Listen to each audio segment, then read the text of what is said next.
There, it's back. Oh, wait.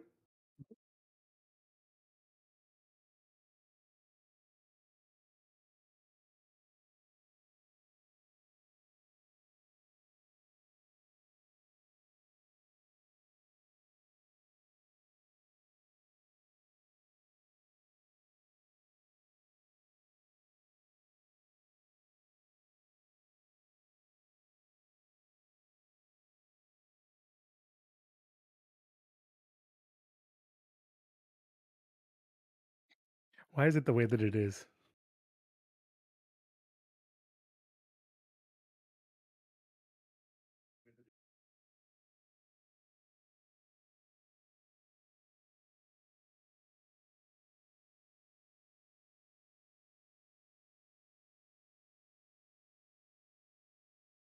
Yeah, I hit the mute. It's probably for the best. I was being a jerk. Uh,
What's up, y'all? I'm seeing in the chat you might be muted. Trying to confirm that real quick. Trying to get that figured out. But yeah, what's up, y'all? While we double check on that, I'm Texas CCG Trading. I host trade nights and charity events and do charity streams, mostly based out of Austin, Texas. As always, I'm super excited to be on here and talking about some cardboard with everybody. This is the part that we're in a sequel set, essentially, for the notorious Lord of the Rings. And now we or went back prequel. in time. A little prequel action actually. Yeah, Just exactly. We're in the turn back. prequel. Yeah, we're in a sequel prequel set. So yeah, we're going back. We're turning back the clock, and we're going to see Bilbo in his younger days and his first big adventure with Gandalf and the boys. And yeah, I'm excited to talk about this one. Cool, cool. Thank you, thank you. Can you hear me now? That's another thing that I think OBS likes to do is disconnect my mic. So hopefully you can hear me now.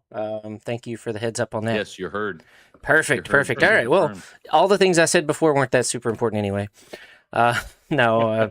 Again, I'm thankful to have these guests with us. Thank you, Texas, for introducing yourself and being a part of these pre-release primers. And then again, we have Dom from Garage the Gathering, a MTG Hobbit ambassador, and has a wonderful YouTube show. So, Dom, take it away. Introduce yourself. Tell folks where they can find you. And anything else you got to plug? Here's the thing, guys. Normally I'm in a garage. This is fake. It's not real. What? So I don't know. I don't know what to do. I don't know what to do with my hands. No, I do a garage the gathering in a real garage, not a green screen. The whole idea is I just invite people into our pod's most sacred play space, the garage, and we play some Magic and we just kind of goof off. If you haven't seen it, you should. It's the best thing on YouTube. Sorry if you guys are on YouTube. It's just that's just the facts. But He's only a little biased. Yeah. a little biased, a little biased. But yeah, no, I am very fortunate to be a Hobbit ambassador, and we've got some gameplay coming out for you in this next week. So look out for that. And I'm going to be playing. Here's a spoiler: Bard, King of Dale. Maybe you don't know what that is, but you're going to find out today. That's right. And that's it. That's it. I'm happy to be here, and it's my first time doing something like this. So Awesome. Well, again, thank you for taking the time out. Like we were talking about before the stream started, life is crazy sometimes, or just getting through work days and family life. So, again, it's the middle of the week, and we're all on here talking about one of our favorite passions, and that's, Magic the Gathering. And it's certainly been a mainstay in my life for a long time. I get asked this question, like, how long have you been playing? And a lot of times it feels like I'm talking to kids that are like in college or just out of college. I'm like, 95, 96. But but it's always been something that it's been just a fun thing to do, and being a part of the community, whether that's locally or now online, which I've done in the last year and a half. And so glad to, again, have friends like you in the community that will take the time out and say, yeah, I'll join you on that. So we're going to go through real quickly. Primarily this is a pre-release primer, but it's also, we're just going to be looking at cards and talking about some of our favorite aspects. I really love Limited. I love the challenge of Limited. I love Commander too, but seems like a lot of times, like in Commander to constructed formats, you see like the same strategies play out. So I do like the creativity of Limited, the challenge of taking a big pile of cards and saying, how am I going to make this work?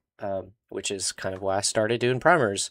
I always love to consume them a couple of days before pre-release so that I'd know going into it kind of what to expect. And so we're going to do a little bit of that, and then we will get into some of our favorite cards and give you some tips on things you might want to watch for. I'm not sure if you heard me before, but if you want to know about some cards or have questions, put those in the comments. We'd love to chat with you about your favorite cards. So, Dom, I'm going to put you on the spot. You said you're not much of a Limited player, but you typically try to go to a pre-release or do something at the start of a set. What do you typically do to prepare for a pre-release, or do you prepare it, or do you just kind of wing it? I like to wing it. I can't stop myself from having looked at the set. That's something that I will do just as a Magic enjoyer. I do kind of get a sense. I mean, it's not hard. I mean, to get a sense of what they want you to do. But I tend to find that if I over prepare, I'm gonna mess myself up.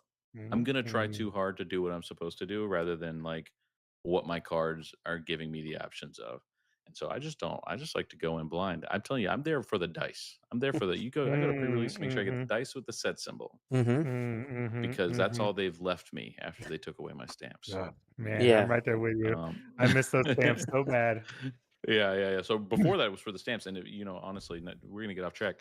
Anytime I buy a single, if there's a stamped version of the single, that's the one I'm gonna buy. So, but we'll do the dice. Nice. Did you play any of the limited events for Tales of Middle Earth, which I guess was maybe like 3 years ago now? No. I actually quit Magic for 6 years, sold my whole collection in the pandemic when collectible prices went crazy, made thousands of dollars on it, and then came back to Magic only because of Lord of the Rings. So by the time I had jumped back in, I had missed out on the sealed environment. Gotcha. Well, the reason why I bring that up is you mentioned dice, and I know like one of your sponsors is Baron of Dice, I believe. Shout out to them. But there was a special event after Tales of Middle Earth. It was kind of like the game day events, or I don't remember if it was Commander Party or what it was, but they gave out a special set of dice that had, it's like a D6 with a one ring on one of the things, and those were I remember being highly sought after because you could only get them at that event. You got a little bag. I'll have to see if I have some floating around.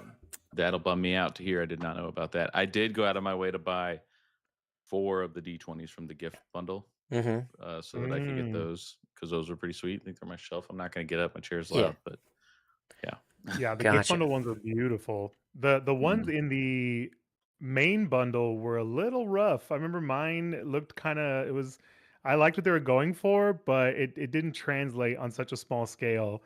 Like the colors and the font were a little hard to read. But I do remember the ones in the gift bundle were beautiful. They were really nice. Gotcha. I'm glad we took some time to sort out the dice because that is probably the most important thing. I'm sure everyone in the chat agrees. Yeah. We got the dice handled. It is important to bring dice. Again, you get a D20 with your kit. Sometimes, again, we've talked about this before. You'll get a seeded pack. They're not doing that for this. It's just 6 random packs, which is good. I'm really not a fan of the seeded packs. I think it kind of forces you into maybe having a strategy you didn't really want, or a wasted pack in some cases, like a Strixhaven. I had a Quandrix pack, and I'm like, there's no way I'm playing Simic. So I had to build with 5 packs, 5.5, I guess. But Texas, anything you want to add to just kind of generally preparing for a pre-release? Sleeves. Try to bring some sleeves. I've seen a lot of people play without sleeves, and I think that some of these cards are going to be cards that are going to be highly sought after. So definitely want to protect these cards. If it's anything like Lord of the Rings, yeah, a lot of these cards are going to be, cards you're going to hold on to for a while. This seems to be the UB set that everybody is super excited for this year. So yeah, I think it's going to be some cherished stuff you're going to pull, and hopefully stuff you're going to use after your limited games for quite a while. Also, I always say this: please return your lands to your LGS. Don't take them home with you. So, Make sure you on give that, those back. I said I'm not a limited guy, but I am a tryhard. And so what ends up happening is I've made myself a pre-release, a sealed kit, a draft kit. So I've got I've got 10 of each land or whatever it is, 15 of each land, and I've got the perfect amount of sleeves, so I don't have to touch anybody else's stuff. Just get to I have my too. thing. I always take the special gold, aka piss foil lands for my pre-release as part of my kit, because I love them. I think that they are not bad, even though they are Yeah. hated on. Plus, they're going to Mine are fit all in white nicely with bordered. all the other gold cards you can pull this time. Yeah, thanks, Dom. White bordered. I used to always take a set of John Avon white bordered lands from like Those 8th are or nice 9th too. edition. And, again, it was just like those were my lands. Jank, that's a good note in the I comments do, there. yeah. That's a good note because my first couple, I brought my whole magic bag, and that was a big waste of time. I agree. Yeah. Yeah, that's a good point, Jank. A lot of your matches are going to be. This set seems to be more mid-level, so they may not be super fast, but you'll be moving tables before you know it, and having to take a whole pile of stuff is very annoying. I agree. Gotcha. One thing we usually talk about is checking with your LGS or the place you love to play beforehand, especially when there's a popular release about to come out. I don't know if your LGS has a number restriction per event. Just find out if they do. If it's something you're excited about, sign up early, get there early. I know a couple of sets ago, I got there and there was like 2 kits left, and I didn't expect it. And I would have hated to have like driven all the way to the LGS and missed out. And then also pricing. I haven't personally seen pricing for this pre-release, but typically they're around $35 to $40. Have you guys seen anything in terms of your local LGS pricing? I haven't looked, but I will go and check right now with the one I always look at, which is usually the higher. They tend to charge more. Now this is a premium set, right? Because it's a UB set, and if anything, it's again the UB set that is notorious for being on an upper level in terms of pricing. Because I believe Lotor was the same way, or Tales of Middle Earth. Looking like for me, we looks like we're in the 40 something range again on the high end. So yeah, it might be same situation with where they're going to be kind of upcharging a little bit on this one. Yeah. And I think again, that people around here would be glad to see a 40-something pre-release. Well, I would imagine, right? Yeah. yeah, I want to It's say, pretty bad. yeah, I haven't, but I remember back when TMNT came out, I think it was Card Life Crisis, Kyle, talking about how like it was $50 plus, 50 Yeah, I or was about to say. $60. So this one looks like on the high end, it's going to be $50 again. Yeah. So hopefully I'll find one. I'm not going to this shop, although I might go to one of them. I do like to try also Two-Headed Giant, but that's a different conversation. But yeah, I think 45 is probably supposed to be like the fair pricing for this one. Yeah. These are definitely going to be expensive packs. I think they're probably going to be like $9 packs again. Oh yeah. There are which I'm trying to think Marvel superheroes, which I guess is this the first time we've had UB back to back? Marvel was, I want to say 40 or 45.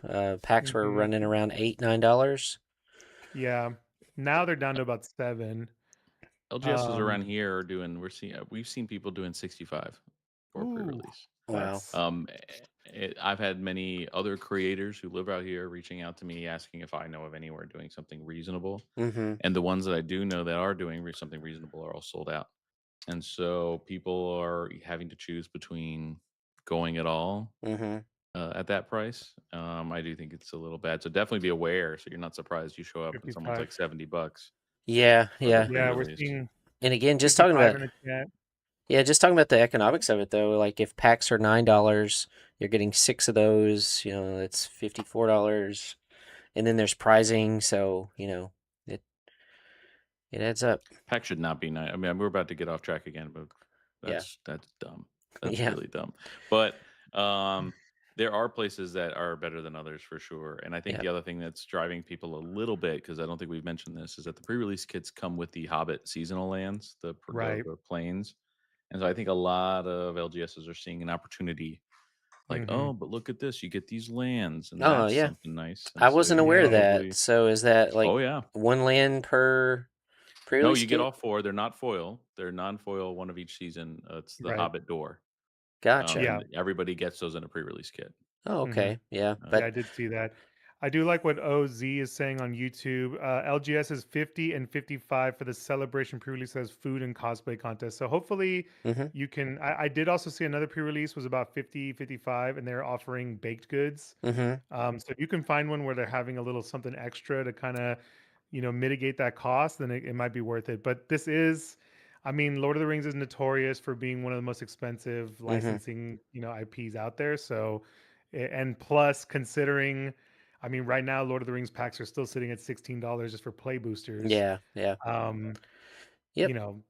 LGSs are definitely unfortunately taking advantage of that at the Yeah, moment. but that is a good Mhm. point. Mine offers like pizza and a drink as part of your entry. So, again, it kind of it's part of the entertainment expense of going, and hopefully you pull some good stuff and hopefully you do well if they have pricing and that you get some prize packs to kind of like offset that cost. But again, yeah, so if you've not been to a pre-release, if you're just jumping in because you love Lord of the Rings and The Hobbit, welcome. Pre-releases are fun. They're exciting. We always like to remind folks that a lot of times you will have some new players that jumped in. Maybe they came in with Marvel superheroes, and this is their second or maybe their first pre-release. So, as experienced players, make sure you're welcoming to them. Yes, we want to win if there's prizes on the line. I'm a try hard too, so like I'm the guy to beat. But also I take some time to teach the players. Hey, you should have done this a little bit differently after the game. You could have attacked me. Don't be afraid to block. Uh, or let me look at your deck and enjoy. It kind of keep reciprocating that excitement, but also teaching them along the way.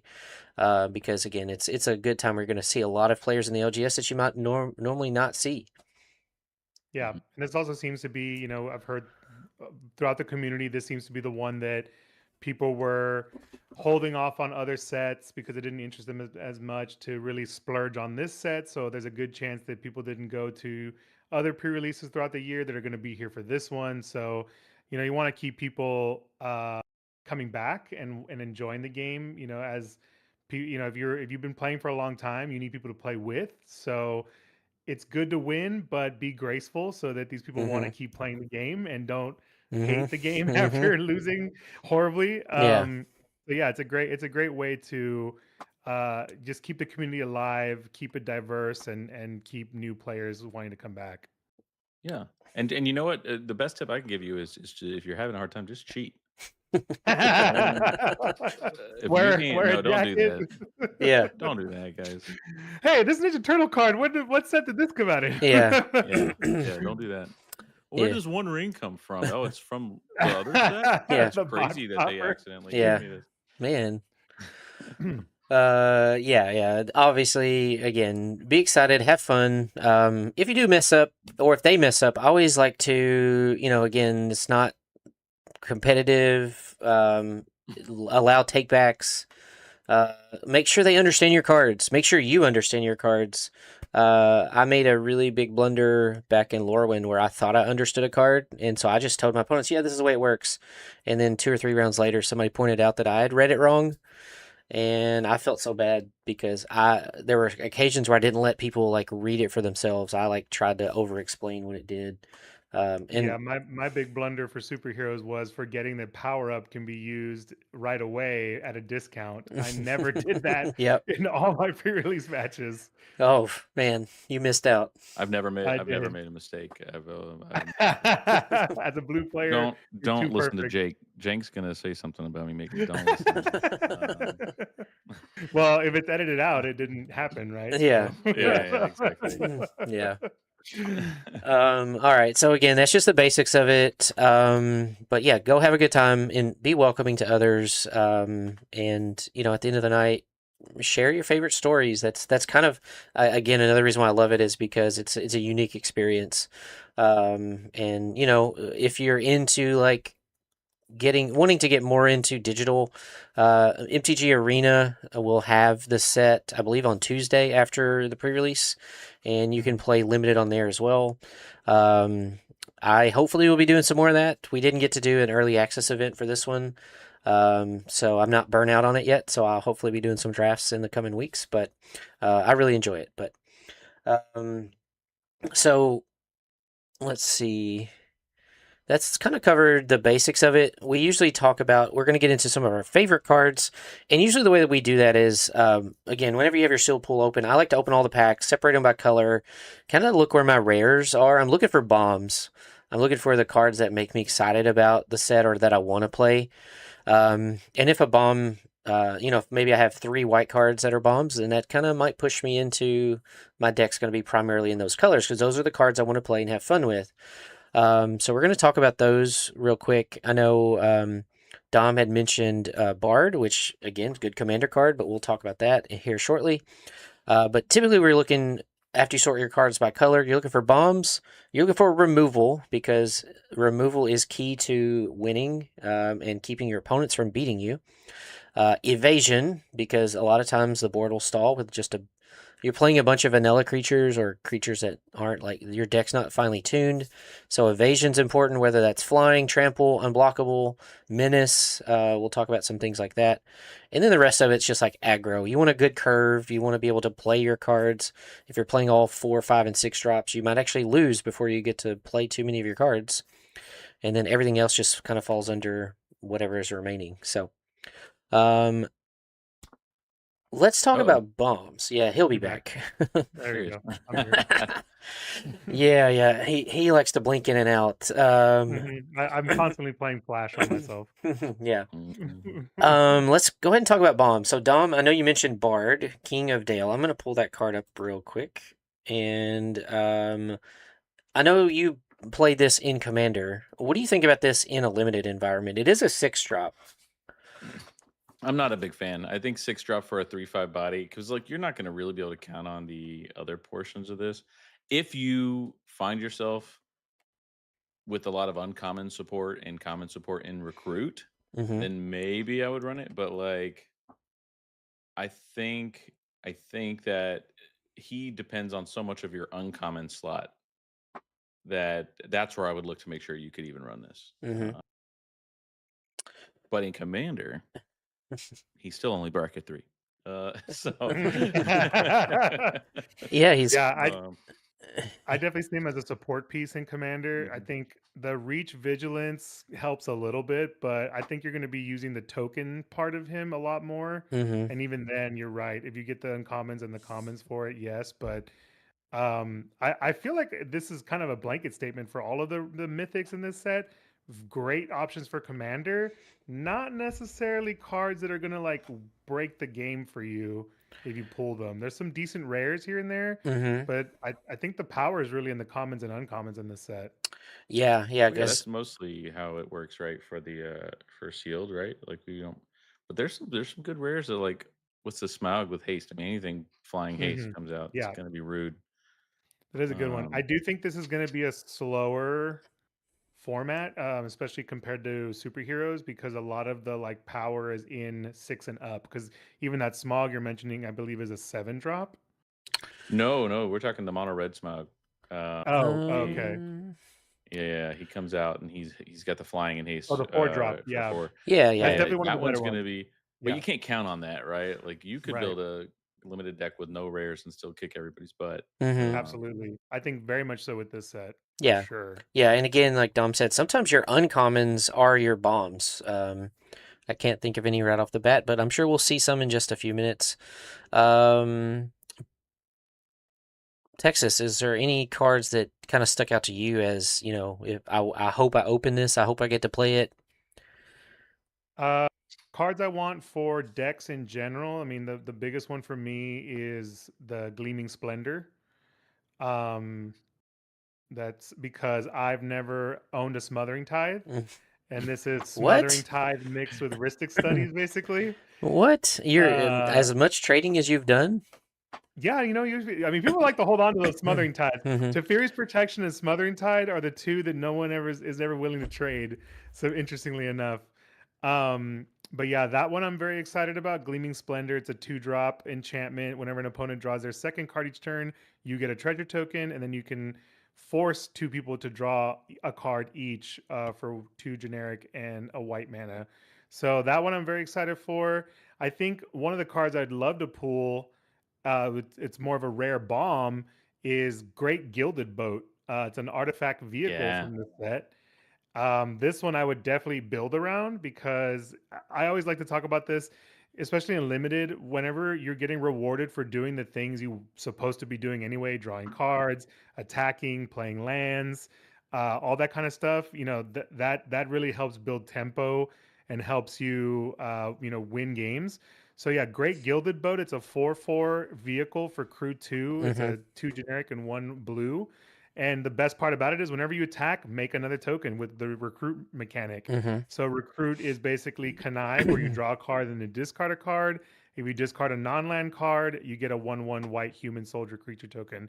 So that's going to help you run away with games very quickly. Mhm. And also, lately, I keep ignoring how powerful vehicles can be in limited environments. And then with a 4/4 body for 3, that's Mhm. pretty nice. And it's Not gonna. Sorry, I didn't mean to cut you off. I was gonna No, no, say, no, go ahead. in this set specifically, we haven't talked about the mechanics, and maybe we should have, but Yep. this contributes to storied. Oh, that's And Mhm. so, true. and That's like another true. artifact towards storage. So if you're going that way, that's even better. Yeah, yeah. That is very true. And that's a good point. Again, we started off with bombs, and sometimes your bombs are going to direct you in your colors, but probably what's more important is the synergy of your overall deck. So let's pivot real quick and talk about what you just mentioned, the mechanics. So we were looking at Bard King of Dale. We'll start there. Blue and white has a draw your second card matters. There's lots of things that trigger off of that. Also, the recruit mechanic that Dom pointed out is built into those colors very heavily. I've seen it mostly in white. I don't remember if there's blue cards with recruit, but it basically anytime you recruit, you, as Texas said, it's kind of like connive. You draw and discard, and depending on if you discard a non-land or a land, you might get a token. So for like in those colors, we're looking at drawing your second card matters and recruit. And as I mentioned earlier, sometimes you're going to have board stalls. Those little tokens are going to come in handy just as chump blockers or maybe late game threat. You just amass enough recruit tokens that you overwhelm your opponent. So we On have blue white, I think that blue white's like a great go wide. Like you can tell that this is what they want you to do. Mhm. There's anthems that also do the recruiting. Mhm. Like it might be the most aggressive color pairing there is for Azorius Mhm. limited. more aggressive than Yeah, Yeah, Boros. I it's think so. interesting. I think I so. I think yeah, that like it might be. It might be. yeah, because a And lot of then the blue. Sorry, go ahead. no, I was gonna say, and Bard also like both of his lines of text are for recruit because drawing on the first of the recruit, you get to draw 2 and discard 1 instead. And so like he's just a recruit machine. Oh yeah, yeah, that's a good point. Hmm. Um, Yeah. Yeah, I was gonna say a lot of the blue is actually very aggressive because there's a lot of unblockable and mhm. flying and that kind of stuff. Yeah. So it's nice to see them kind of changing things up a little bit because, like you said, Boros is kind of just traditionally Yeah. the go wide, go aggressive strategy. And there is some of that with a mass, which is Mm-hmm. another one we can talk about. But in general, I do think that blue is doing something a little more. There's a lot of countering too, though, which is classic blue. Mm-hmm. But I do think that they've pumped up the power level of the creatures a little bit on this one when it comes to blue. Yeah, and There's a few. Go ahead. I was Sorry. gonna say Well, Tales of Middle Earth was Boros was the token go wide, with human tokens. mhm. What were you gonna say, Tom? I was gonna say I've seen a lot. I've been with these cards a while now because I'm an ambassador. No big deal. Everyone, calm down. Um, Lucky. but there are yeah, there's a few things that function as like mini anthems Hmm. in this set, and so not just I think there's the Bard's Company card that's like an anthem that also recruits, but there's some white cards that have multiple modes, and one of them will like put a +1/+1 counter on all your creatures, and so Mm-hmm. Mm-hmm. um, it's pretty aggressive. I mean, obviously, there's going to be stuff outside of that, but Yeah.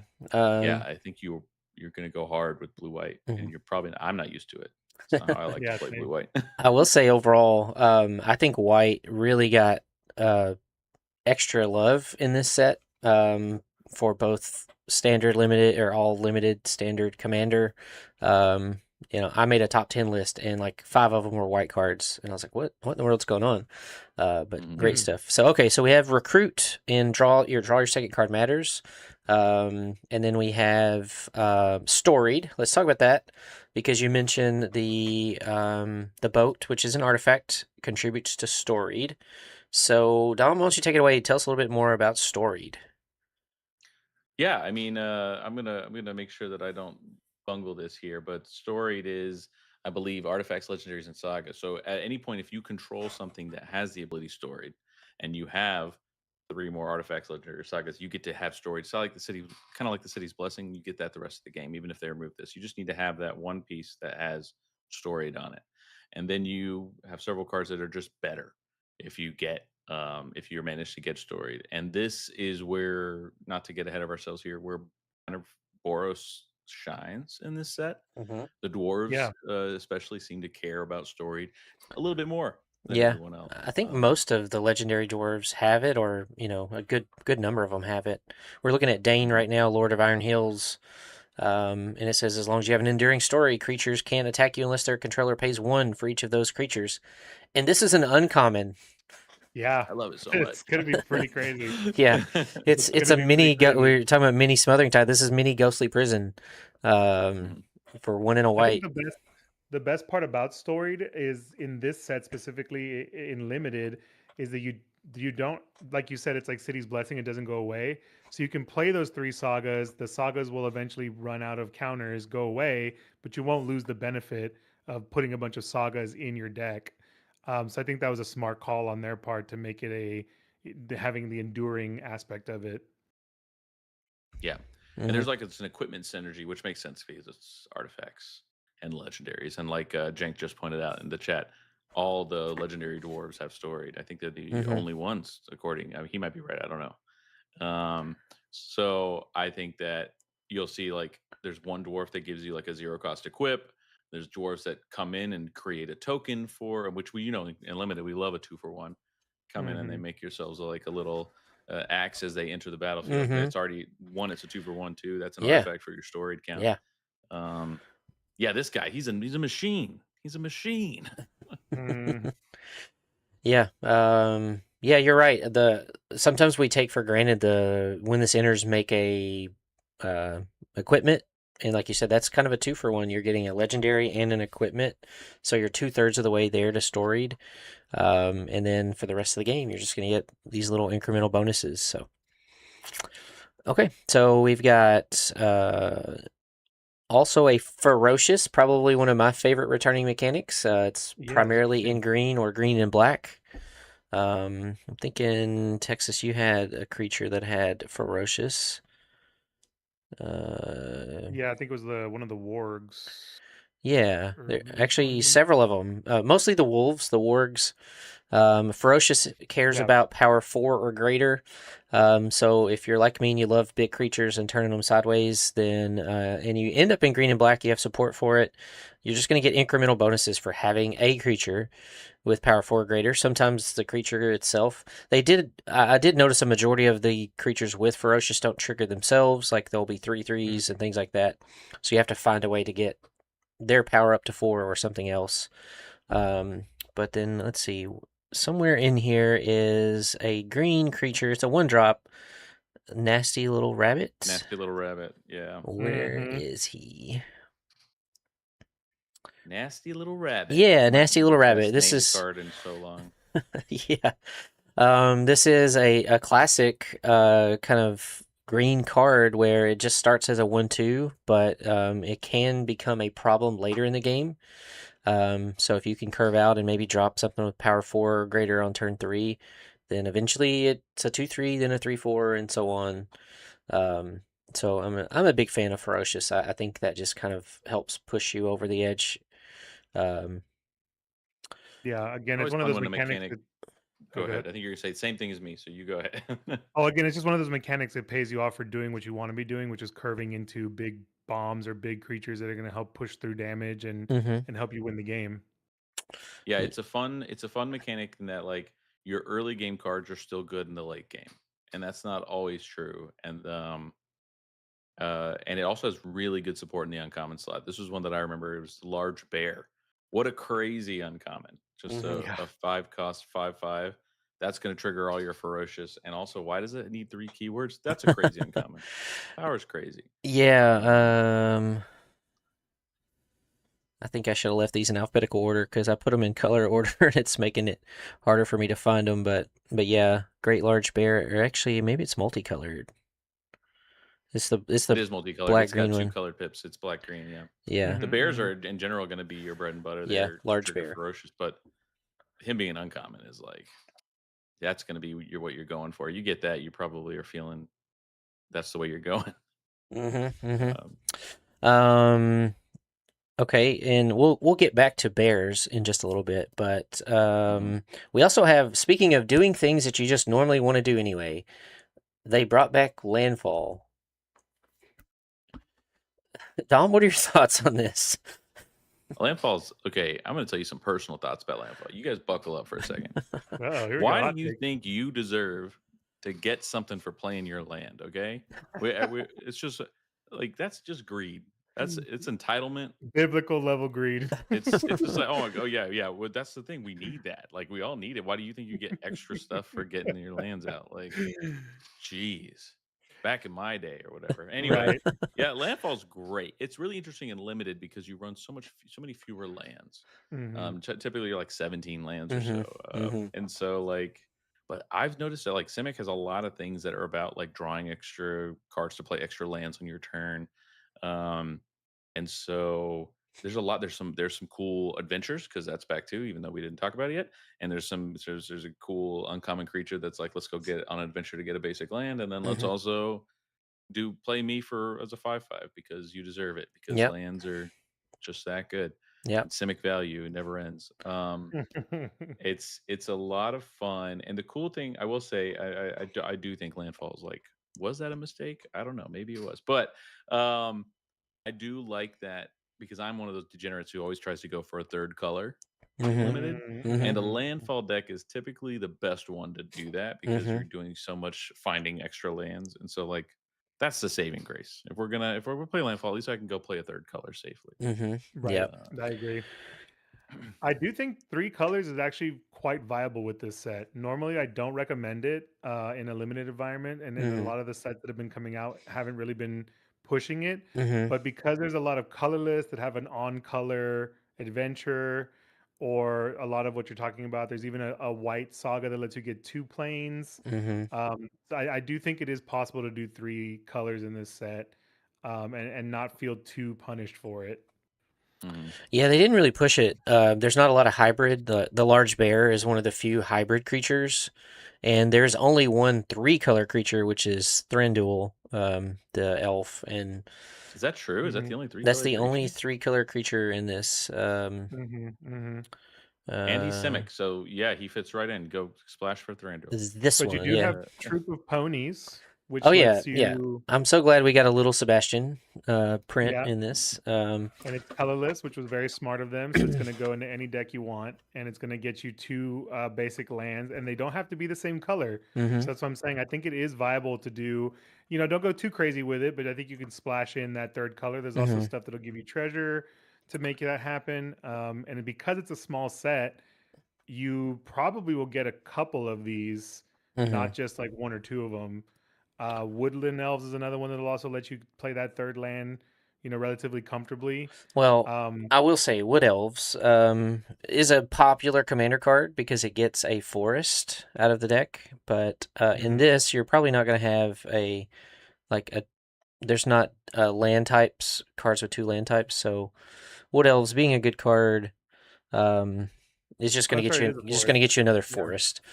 But it sorry. enters untapped, which is kind of cool. But yeah, and normally when I splash for 3 colors, I'm kind of like Dom. I kind of like to go 3 colors. I'm typically doing it for removal, Or card and draw. or card draw. Removal Yeah, or card like draw. Yeah. having access to. Oh well, I primarily was going to play the ferocious green and black, and for some reason I got some good removal in white, and so I want to play that. I'm trying to think. So we've hit Landfall, we've hit Recruit, Ferocious, I believe Storied, it's just Adventure and Mass are the Adventures. last Yeah, 2. yeah. Adventure. Yeah. So no great ugly looking goblin is one with Adventure and a Mass. So Adventure and a Mass. A Whoa. Mass. 2 for 1.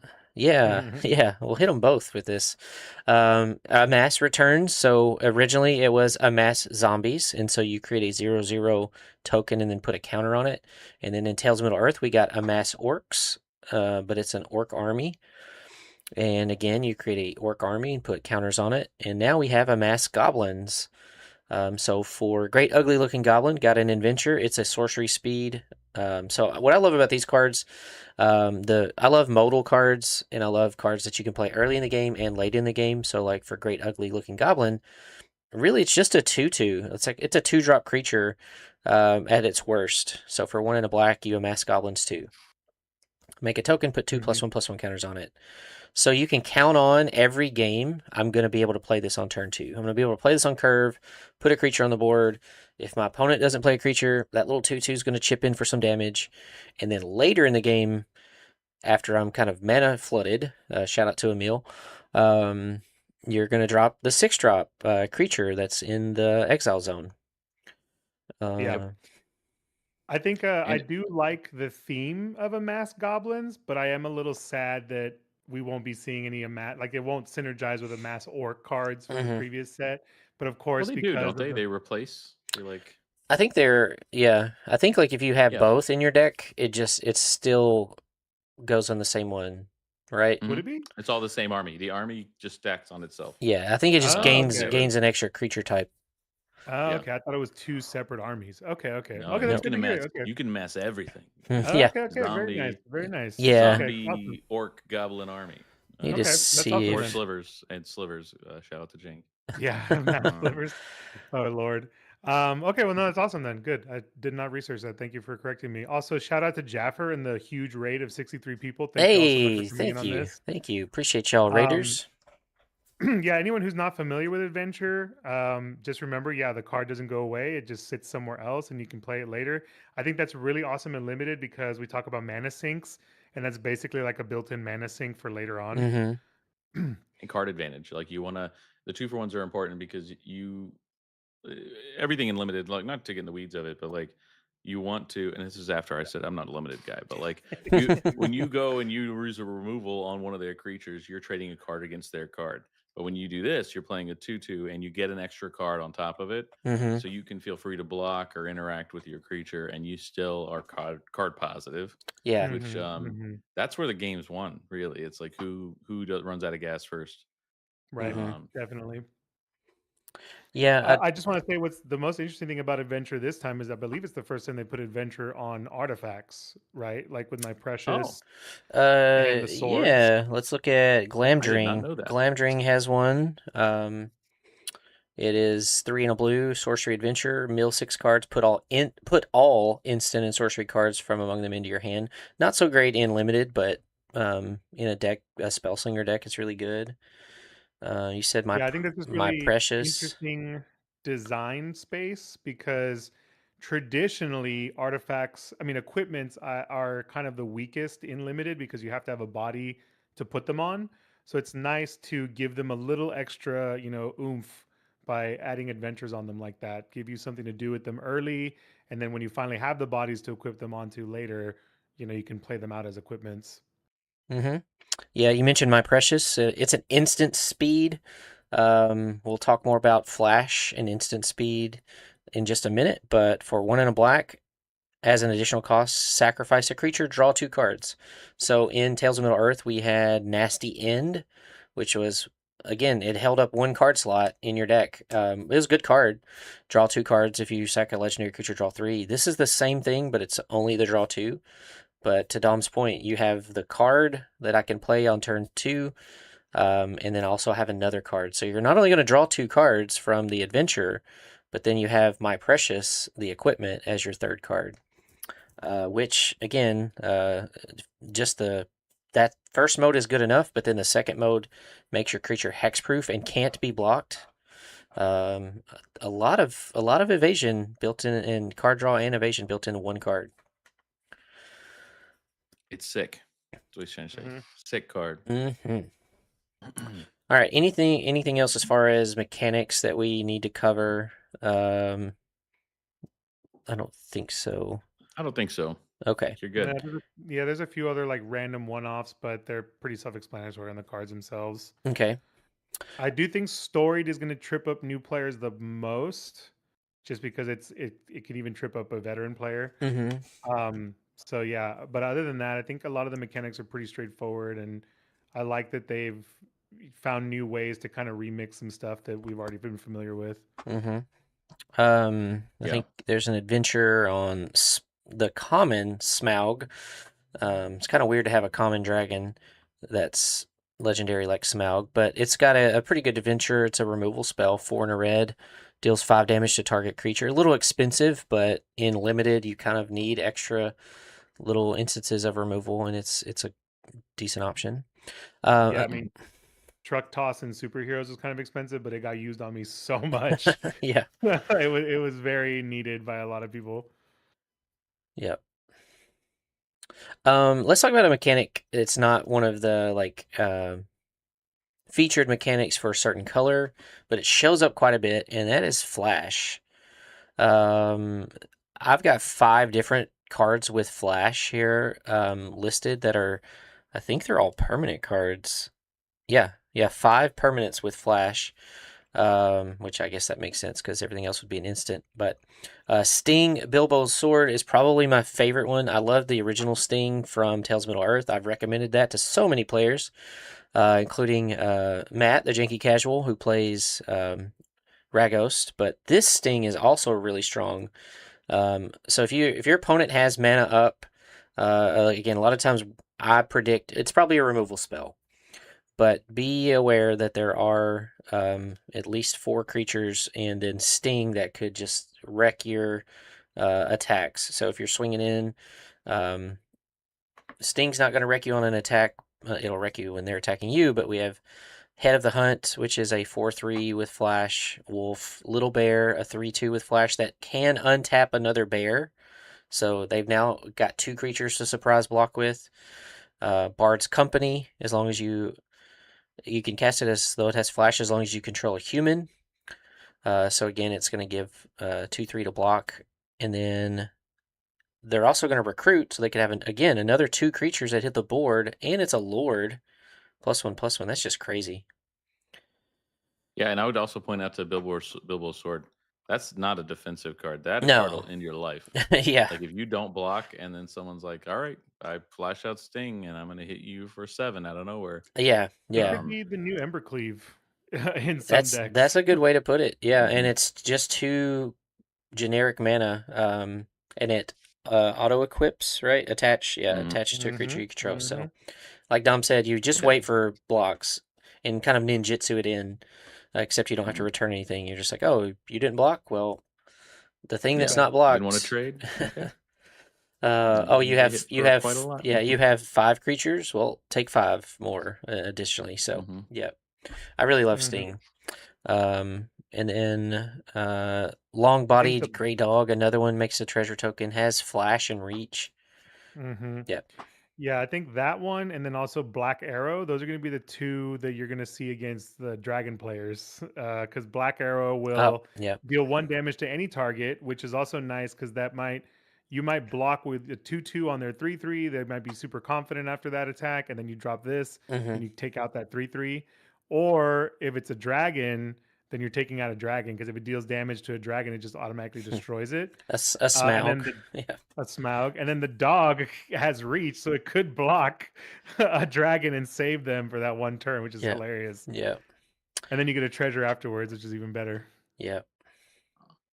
I don't even know if there's enough, not to get in the weeds, but I don't know if is there enough dragons to just, all right, I'll throw in a Black Arrow. Like, I mean, I 1 damage isn't nothing to right. I sneeze do at. like Texas's point. Like, use it maybe after combat. Um, especially if you're attacking in and they say, "Well, I'm going to block your 3/3, your 2/3 with my 3/3." Okay, well, after damage, I'm going to flash in Black Arrow and just finish off your creature. Mm-hmm. Well, there's an interesting thing you can do as well with something else we haven't talked about, which is sagas. If there's a little bit of blink in this set, so like Yeah, there A is. little bit, yeah. you could do a little bit of fun things with roll. Um, Mm-hmm. Mm-hmm. but yeah. Yeah, I know you talked about that card. I remember seeing an Instagram story where you talked about Hmm. roll, because it lets you blink lands, and I don't remember if there's any lands that were. Oh yeah. Um, It lets you blink lands, which is more relevant for it's more relevant for things outside of limited for well, sure. I guess we do have But landfall, so you're gonna get. it's true. You do have landfall. So if you are doing a heavy landfall thing, especially in limited where you don't run that many lands, you pull roll. You're probably pretty keen on that Yeah, that could because be there 4 is potential triggers. there's somebody's company, the Simic company, doesn't it make elves on landfall? That could be pretty sick. That could be pretty sick. Um, But we also didn't talk about sagas. If you don't know what sagas are, yeah, let's you know. look at roll, and then we also have the Misty Mountains Cold. A lot of sagas with like 4 chapters. Usually it's 3. Hmm. But again, some of these like roll, and the Misty Mountains Cold are repetitive. 1, 2, 3, and 4, you get the same effect. But like Misty Mountains Cold, um, once you get 4 treasure tokens, you make a 6/6 red dragon creature token. Yeah, that one's going to be pretty powerful. Mm-hmm. Mm. If you find other Which can trigger ways, itself if you get nothing else, right? Like Mm-hmm. if, but you're probably doing something else. yeah, So like that dog makes a treasure. There's some red dwarves that make treasure when they enter, so like maybe you do get the 6/6 faster. Um, so yeah, sagas. A lot of uncommon sagas, like the Mountain King's Return. So when they enter, you put the first counter on it. You get the first effect, and then on after your next turn starts on your after your draw step, you would put the second counter, and then the third counter, and it would sacrifice itself. there's an interesting interaction with sagas where you can react to the saga ability going on the stack. It's not always relevant, but as a Hmm. longtime saga player, it can be. Um, Yeah, I'm trying to but the think mountain, what that spell well, was that if you're blinks. able to blink your own saga or remove a counter on it in response to the effect going on the stack, you can save it from sacrificing itself. Mm-hmm. But um, Mountain King Returns is actually pretty sick, by the way. The recruit lets you discard something that you can bring back with the second part, and so Mm-hmm. that one's probably going to be a pretty Yeah, nice one. yeah, you remember that? What was that? The one from Wilds of Eldraine. Well, I was thinking Kamigawa, the something a Ganjo, something to a Ganjo, where you would go get a land like a plains, and then you could Mm-hmm. discard a card, um, and then you could like return a permanent card. So It's like a way for white to have a ramp spell. But to Dom's point, you can discard a creature and then return it. So you get your recruit on the first one, draw, discard a creature on your second one. You return that creature mana value 3 or less to the graveyard to the battlefield. Yeah, I was thinking about Wilds of Eldraine. There's a little combo you could do where it was the one with the princesses something where she's like riding a unicorn, and you could basically use another creature to blink. It brought the creature back, and then it could blink the saga and then continue cycling like that. Yeah, there was a blue creature. I had it up here that has a adventure for 3 and a blue. Exile 2 target creatures and/or lands you control. So that doesn't hit a saga, but Elrond I think does. Yeah, Non-land permanent. Elrond's 7 mana ability does blink something. Well, cool. And actually, it could get Elrond back because he's mana value 3 or less, right? Is his mana Oh value yeah, or power? the Mana value. yeah. So you The could mountain. you could use Mountain King to go get Elrond, and then use Elrond to blink Mountain King and rinse and repeat, basically. Yeah, I don't remember. That's magical Christmas land, but that's cool. It is, but you might see it. You might see it. I was just thinking, I don't remember seeing a ton of enchantment removal. There is some white enchantment removal. Yeah. There's a white modal spell that lets you do one or the other, and the other is artifact or enchantment destruction. I'm trying to remember where it is. Okay, so we have Celebrate the Mountain King. Moment of Glory. No, not that one. It's not Moment of Glory. There is. I know what you're talking about, though. I saw it too earlier.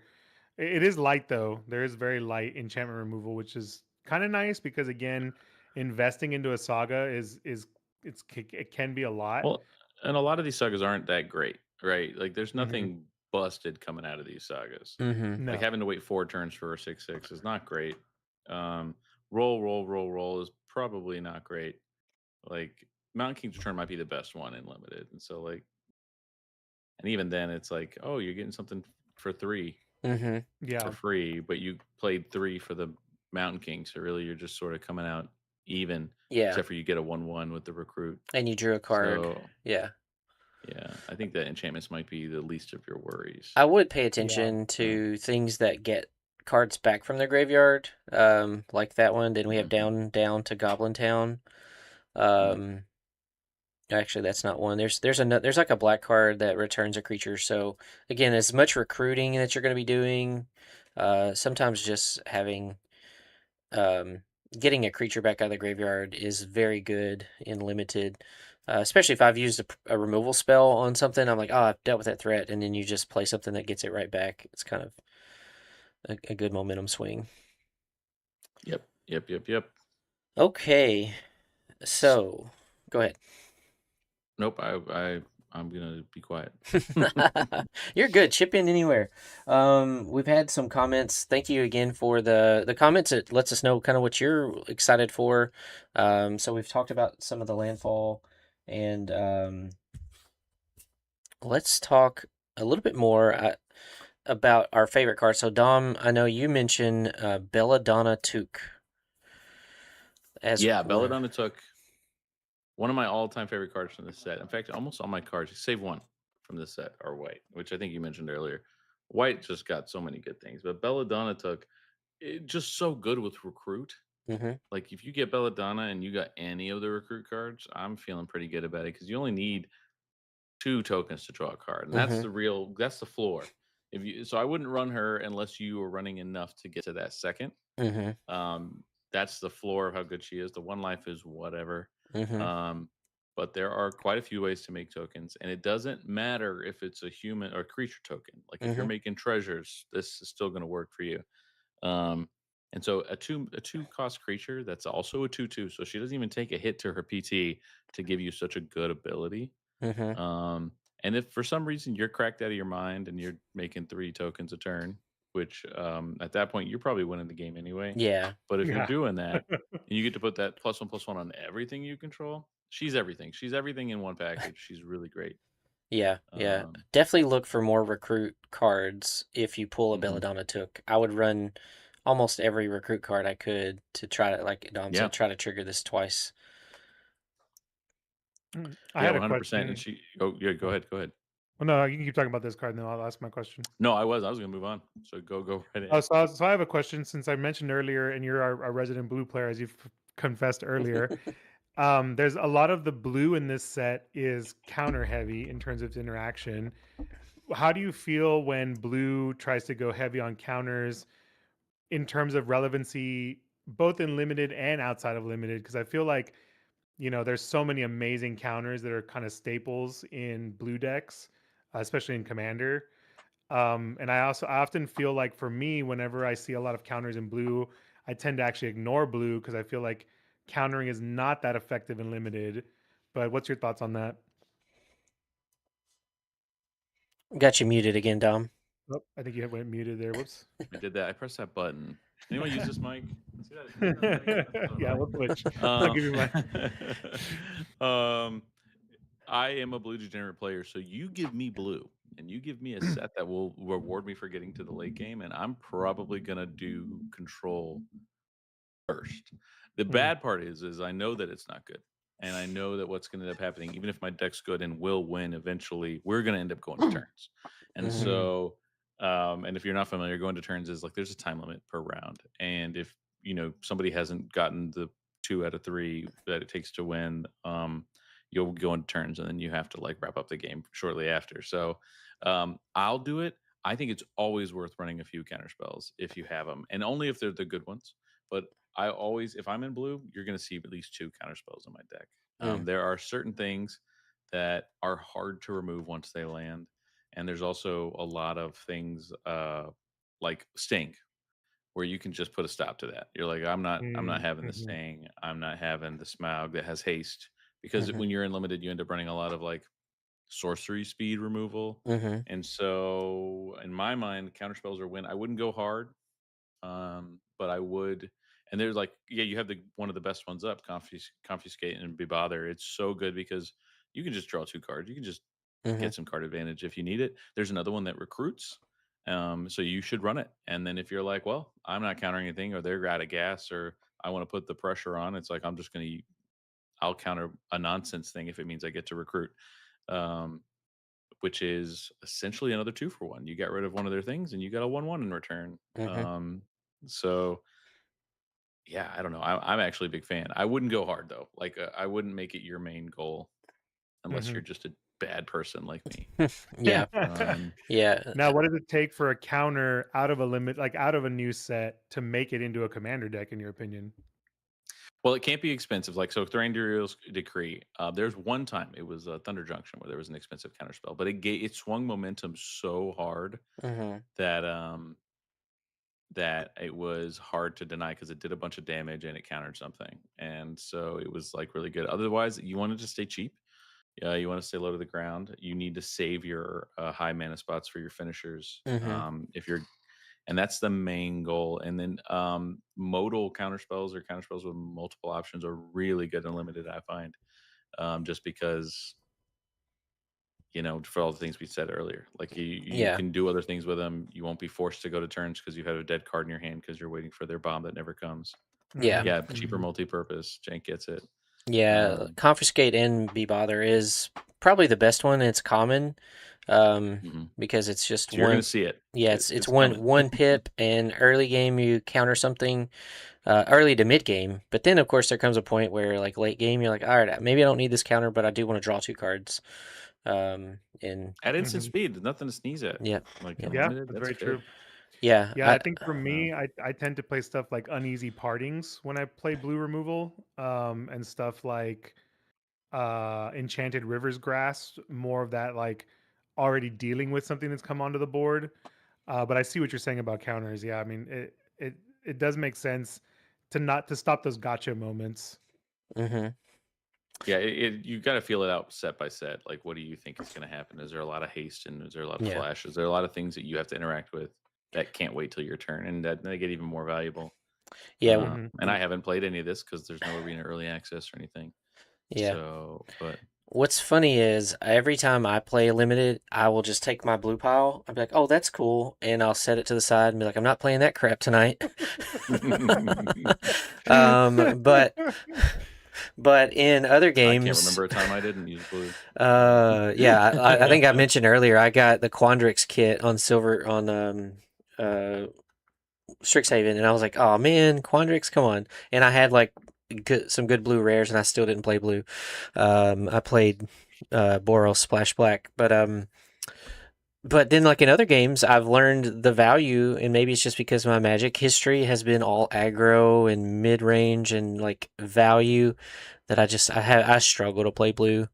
But it is good. I have learned like with Riftbound that I've started playing that I do like to have counter spells or interaction up. Um, but that kind of goes into just a general tip, and we do like to do these. The more you play a format, whether it's commander or limited, you'll learn the importance of timing and instant speed spells or spells with flash. 99% of the time, don't play those on your turn. Like, wait for the right moment to play those. And a lot of times it's on your opponent's turn. I think, Dom, you mentioned earlier, you like playing on your opponent's turn because you control more of what you're going to play and when you're going to play it. And also, you get to live in their head. A lot of people will play around stuff you don't have. If you pass with blue mana up, their minds will go crazy trying to figure out Oh what yeah. you're doing. And then at the end of the Mhm. day, you're just trying to recruit or draw cards at the end of their turn. But they don't know that. They're just like, I'm not going to play anything. I'm going to just pass. Like, and then you just Mm-hmm. wasted their turn, Mm. Yeah. which is also great. Speaking of that, I have a friend, Lance, if any of you've ever met him, that loved to play Settle the Wreckage. And every time we played Mhm. Commander, it seemed like Lance always had 4 mana up. And it did live in my head because all of the times he got me with Settle the Wreckage. And Settle the Wreckage is back. It is back in Standard. It is a 4 mana, 2 and 2 white. Exile all attacking creatures target player controls. The player may search their library for that many basic lands, put them on the battlefield, tapped, and shuffle. Premium board wipe, Love it. premium gotcha card. Love it. It lives in my head anytime I see someone playing white with, and now even more so because this card's going to be more prevalent now. I think some people have forgotten about it. That you got to watch out for it. Also, another tip: if you're playing Commander, and let's say Eric is attacking Dom, and I have Settled the Wreckage, and I could play it. But what you can do is let that damage go through, let Eric's creatures deal damage to Dom, and then at the combat damage cleanup step, then cast Settle the Wreckage. Diabolical. Diabolical. So you don't have to play it before damage. You can play it after damage. There's in the combat phase, there's a end of combat cleanup step. So you can let Eric's creatures deal all the damage and then say, oh, before you leave combat, I'm going to Settle the Wreckage. Please exile all your attacking creatures because they're still technically attacking. So Yeah, I love board wipes, and I've loved this card ever Yeah. since it came out back in Ixalan. It's such a good card. Pro So tip. so good. Yep. Yep. And Love that card. pretty cool art too. Yeah, actually, very iconic moment from the book. No, I mean spoiler, I suppose, but it's Spoil. Oh my! Don't You tell mean me Smaug dies, does he? what? what? Yeah, spoiler alert: Smaug gets taken down in a big ball of fire. Oh, okay. All right. Well, yeah. So again, utilize your removal, instant speed. Utilize your things with flash. Timing is important. Also, you can 2-for-1 a lot of times.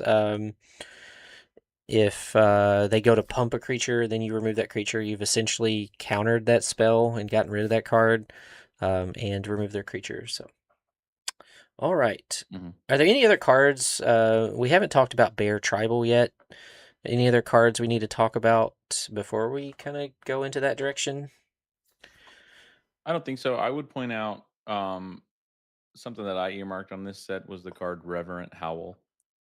Mhm, mhm. It's crazy that there's a common in this set that does this. You're going to find, I think, when you're talking about degenerate people splashing a third color when maybe they shouldn't, Mm-hmm. it's probably going to be for this card. Like, this Mhm. might be the best card draw in this, or it's probably, sorry, the most common card draw. This being a common, just being able to draw 2 cards, lose 2 life, or guess what? You get to also give something +2/+2 and life link. Yeah. Like, this card, I think, is one of the best, just because at the common level, you're going to see this a lot. Mm-hmm. This is going to be one of the best cards at Yeah. pre-release. Definitely gonna want to run 2 of these if I'm playing this color. It's an amazing combat trick. It can also push through that extra damage to win. And in the off chance, if they just have 2 life left after you push through a bunch of combat damage, Yeah, you can win that way too. I mean, it's Yeah. gonna so be nice. good. I At think a common level, this is like I'm gonna be Splash and Black. Oh yeah, yeah, Mhm. and that lifelink Like- too. Like if you're in single digits, now all of a sudden you can give something +2/+2 lifelink and gain 6 life, and you're Mhm. kind of get yourself back out of danger. Yeah, sometimes it's just worth throwing away, even if you're gonna lose the combat afterwards, just to get that life link to keep you alive for the next turn. I mean, yeah, it's gonna be nice. There's so many things you can do with it. It's everything. It's a Swiss Army knife of the set. Yeah. Yeah, because it's so good. definitely. Yeah. It's going to be so readily available. I feel like everyone's going to have one of these. Mhm, Gotcha. mhm. While we're down there talking about instants, we have Val to Erebor. Untap target creature gets +2/+2 till end of turn. If it's a dwarf, you can attach an equipment. You can do this offensively or defensively. The untapping is nice for defense. And then we have Supper for Spiders. I think people are a little Yep. torn on this card. I think this is a pretty awesome card. Again, it's more powerful in Commander after a board wipe. But you can also use this in conjunction with your removal to, get an ETB again. It's tough in this format because you don't know who you're going to play against. And so there's 2 different types that are built around tokens. Mhm, And mhm. so recruit, and then I think amass. And so there's a chance where you're like, dang, I can't do anything with this. They're all little guys now. Mm-hmm. Would I love to have a Belladonna Took? Sure. Mm-hmm. Or now maybe not a Belladonna Took if I'm not a token person, but like what's the other one? Queen of Dale. There are some like mythic creatures that I would love to steal. Mm-hmm. But I kind of with everyone else. I would be scared to run this if I had nothing else and I was just looking for something to splash in, sure. Mm-hmm. But Yeah, there's a lot of this is a like you need 2 cards. You need a removal, you need that card, and you need what they have to be worth stealing. Mm-hmm. And that's a little tough. I think it's going to be super strong in Commander. Again, post board wipe. I'm going to get Mhm. all those creatures, so they're not going to be in your graveyard. Right. I think it gets the actual card. yeah, put them on the battlefield under your control. Yeah. So it's not going to But stay they're in not your creatures anymore. Yeah, you can't reanimate it. Yeah. I'm going to get all the ETBs. I'm going to get all the static abilities that I can use. For 2 mana, I've after TMNT came out and we had the card continue. Like for 2 mana, I'm able to return. It's things like this are just sneakily powerful for 2 mana. If they Mhm. were creatures still, I'd feel differently. But like, yeah, I'd like to get a Queen of Dale, but I don't think, taking someone's bomb that is for finishing like a 5/5, a Mhm. bear, like taking someone's bear, it's not Yeah. going to do much for you because it can't swing. It's just Right. a piece of food at that point. So, Yeah. yeah. I do see it in the kind of a fringe build because there's a lot of death touch in this set. So you could swing with a whole army of death touchers and then kind of use it like lifelink to have that food to save yourself later. Mm-hmm. But I agree, it's a little niche. I definitely think don't if you pull it, don't make it your like build around unless you can have other things that really, really make it worth it. And I Yeah. agree, I it could is be also wrong. like We yeah, could I see do that agree there's though. some. It also really depends. Similar to the Thranduil's Decree, it really depends on what your opponent's running. I agree, and those cards can be good and bad. I mean, again, if your opponent has a stronger deck than yours, awesome. But I do wish they stayed creatures. Mhm. Yeah, it is a little tough that they lose that ability or Yeah. lose Yeah, I that mean token. a lot of the bombs are going to be an uncommon, right? And so like if you look at them like Lake Town Mariners, Large Bear, like these things that people are all going to have more access to, Mm-hmm. they're all useless as a piece of food. Right. Yeah. Well, They're you will usually get good. some things like you mentioned, the Queen of Dale, Chief Works Company. Every upkeep, you'll make Yeah. a 2/2. I But think these are all rares enough. Yeah. And so you're like, how often are you going to see that cool stuff right. versus a bunch of uncommons that turn into 6/5s, which is great. But a 6/5 Yeah. with Ward 2 food is not so great. So Yeah. I gotcha. Let's talk about the Queen of Dale real quick. We've mentioned it, but we haven't talked about it. Super powerful commander card. I posted Ristic Buddy. Esper Sentinel finally has a buddy. Yeah. So turn 1 risk Esper Sentinel, turn 2 Queen of the Dale, and works just the same. Whenever an opponent casts their first non-creature spell each turn, so that triggers for each opponent each turn. You recruit. So draw, discard. So it's not card advantage, but card selection, recruit tokens. Again, maybe not overpowered in limited because you only have one opponent, and realistically they have like 5 to 8 non-creature spells, but still it's a 2/1 for 2 that maybe it's probably going to get you one body. makes one extra dudes. body. Yeah. Yep. Yeah. Yeah, it's interesting that unlike Esper Sentinel, this one cannot be denied. Correct. So you're just going to filter through that deck. If you build it with some really cool graveyard recursion strategies in Commander, very, very powerful. Yeah, and just think, I'm not a CEDH player, and I know a lot of the argument as well. Esper Sentinel's 1 mana, this is 2, but think of all of the non-creature spells that are played in CDH. If you are able to get this down on turn 1, how many cards you're going to see, extra cards you're going to see to sculpt. I think the main issue. I mean, the hand sculpting is pretty sick. I don't play CDH, so this is me just talking out of my butt. But the 1/1s are useless in CDH, right? People are usually winning by comboing off. So unless it's good for like Gaia's Cradle, so you're gonna get more mana for Gaia's Cradle.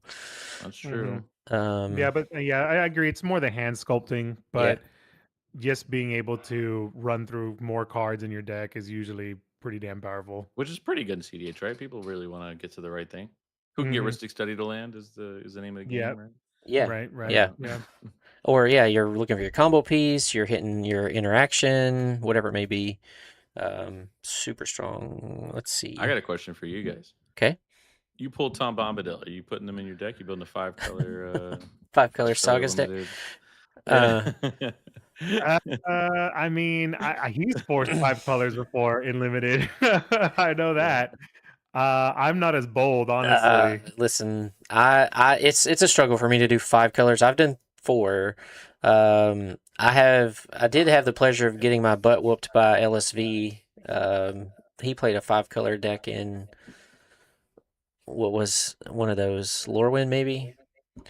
I don't know. I don't think I'm playing it. It's a cool card. I have a friend who built it in Commander. I can't stand 5-color Saga decks in Commander because it's like Super Friends. You have a million triggers that you have to keep up with, and your turn takes forever. Sorry, Tom. But no, it'd be cool if you had enough Sagas to make it worthwhile. Yeah, I was just joshing you guys. I don't even. I do wonder if you could draft that deck. Maybe that not, would be interesting. Not pull it in sealed, but drafting it might be viable. Again, it's just like the sagas aren't super great. No, there's one saga that is pretty friggin' great because it's removal. Yeah. Which is I think Burn Tree Burn or Burn Tree Inferno. That's the one. Yeah. That one's pretty sick. But yeah, I'm mostly just joking around. If the sagas were better, maybe because you could go get another one, but you could easily hit roll and have no reason to have it. Yeah. Let's see. There was also, Dom, you've talked about this card before. We kind of missed it with the Flash. It's another Flash creature, the Lord of the Eagles. Yeah, this ain't gonna do much for you in limited.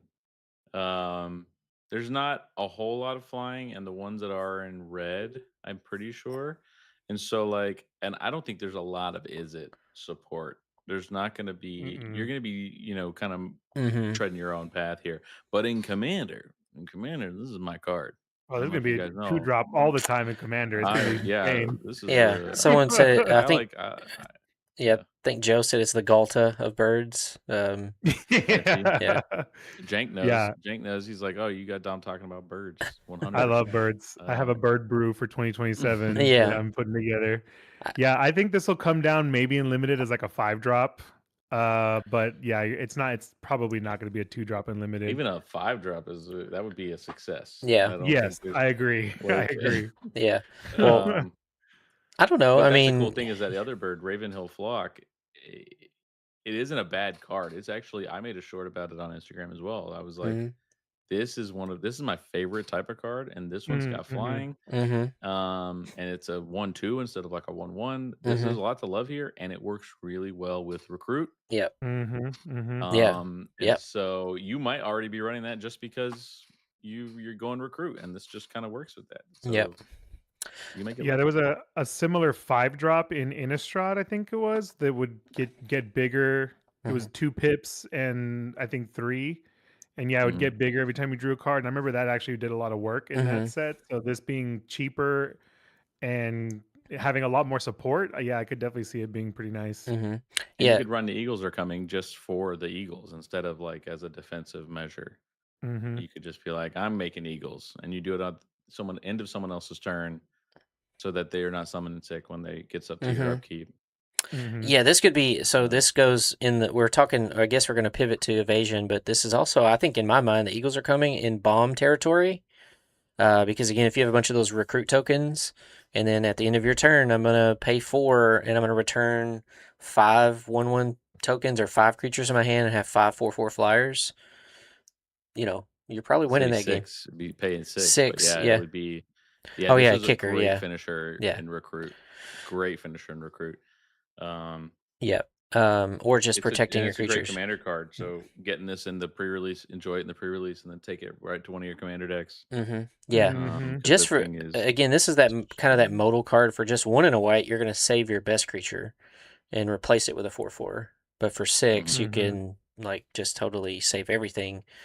And then and this is that card advantage too. This is that like I'm gonna destroy your creature. And you're like, no, it's going back to my hand. I'm getting a 4/4 bird, and I get to replay my creature.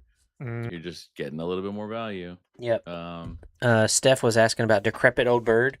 I don't think we put it on here, but I'll see if I can find it. Yeah, I mean, if you curve out, you might see a bunch of those because it's such a small set. So if you if you curve out 4 of those birds and then you play, that gets you to the Lord of the Eagles as a 5-drop right there. Well, and it's a power, right? It's a total power. So even if you just get the Ravenhill Flock and it gets up to like 4 or 5 power. Oh, that's right. It's power. I thought it was for each. Oh, yeah, you're right. No, that's what I was saying. It's like Galta. Most Decrepit Old Bird is really funny because it would have been one of the most busted cards ever made like 6 years ago. Yeah. and now it's like, yeah, it's cool. Yeah, whatever. Cool. Yeah. It's a little flyer. I like, speaking of birds, an uncommon bird, Eagle of the Great Shelf. 4 and a white. Nothing too flashy. It's a 2/5, but it says when this attacks, it gets +1 for each other creature you control. So again, if you're in that recruit strategy, now all of a sudden, if it gets +5, you've got a 7/5 flyer. Yeah, that can be sneakily. That can definitely break really board states if you're at a stall point. 7/10. It's +1/+1, so it's hard to block. Yep.